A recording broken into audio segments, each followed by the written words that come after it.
tweeted, you can tweet at BBC Surrey. Now, let's turn our attention. Have you gone sober for October? Have you? Well, of course, we're already halfway through the month. So if you're taking part, we're going to know how you're getting on. If it's a little harder perhaps than you thought it would be, don't fear. We've got some top tips coming up on the way to help see you through it. We're going to be speaking to Simon Chapple from Ash. He was once heavily dependent on alcohol, but it's turned his life around and has since helped thousands to quit the bottle for good. Good morning to you. Good morning. Great to be here. The million-dollar question, how did you do it? That is the million-dollar question, absolutely. I think one of the most important things that I found was getting myself into a place where I felt like I wasn't in a place where I couldn't have a drink and I was being deprived, and getting to somewhere where I just didn't want to drink. And that came about from changing my mindset about alcohol. I worked hard on educating myself about drinking. I found tools and I joined sober groups on Facebook. I read loads of books and joined in with communities and got support, made myself accountable to people, and that really, really helped me. So what was your life like before then on alcohol? I was drinking 1 or 2 bottles of red wine every day, and I run my own business, and I just got to a point where half of me was saying stop drinking, half of me was saying I need a drink. I was getting conscious about how much booze I was buying every day. I was worrying that the guy in the supermarket was like, he's back again, how much is this guy buying?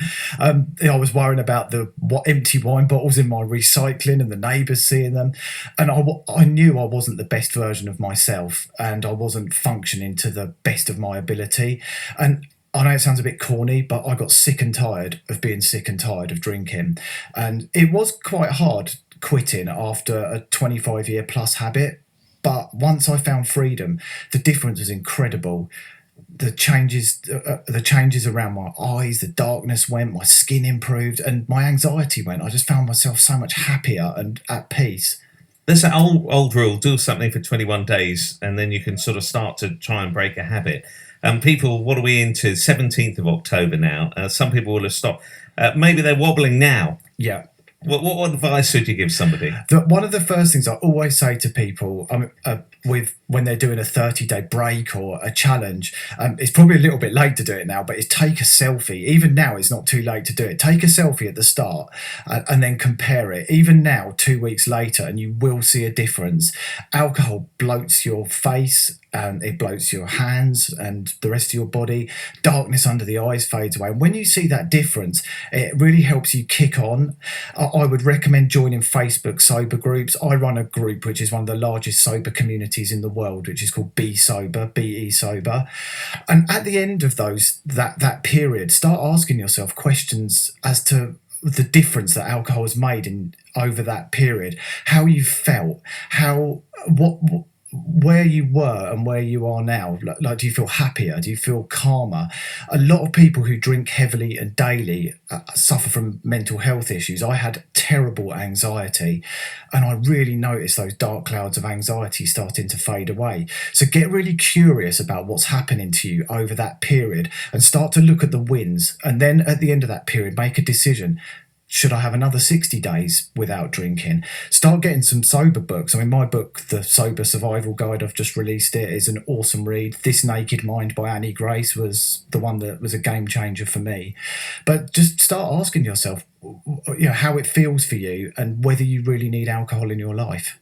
But it's a different thing, isn't it, to notice that you sort of think, I might have a bit of a problem here, to then actually doing something about it. Was there one kind of incident for you that sparked that, or not so much? I didn't have what we call a rock bottom moment. I know hundreds of people who have, they've had a car accident, or they've had a terrible incident with a spouse or partner, something like that.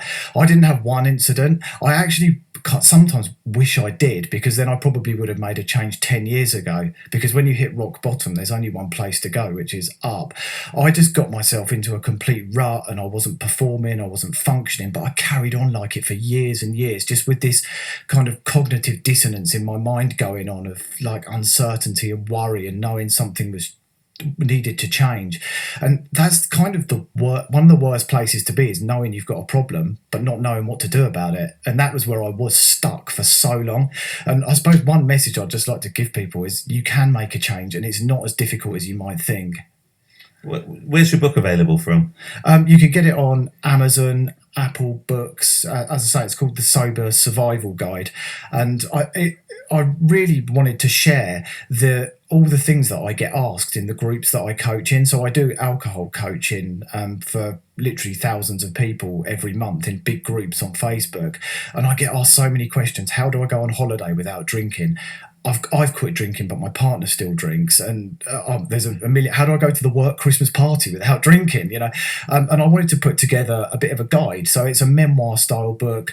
It shares my story. It gives all the tips and tactics people need to quit, and then it's got all the bits and pieces that come up as you go forward into a sober life. Simon, lovely to meet you. Thanks for coming in. Before you go, you've got to just quickly rate where you live, Ash, out of 5. I'd give Ash a solid 7. I was out of 10. You said out of 5. Out of 5. Out of 5. Oh, okay. In that case, a 3.5. But I'm from Aldershot, and I don't know whether I should score Aldershot. Well, you're the second person to say that. I'd be interested to hear what the scores are for Aldershot. Nice to see you. Thanks for coming in. Yeah, lovely. Thank you. It's BBC Surrey News on the Way.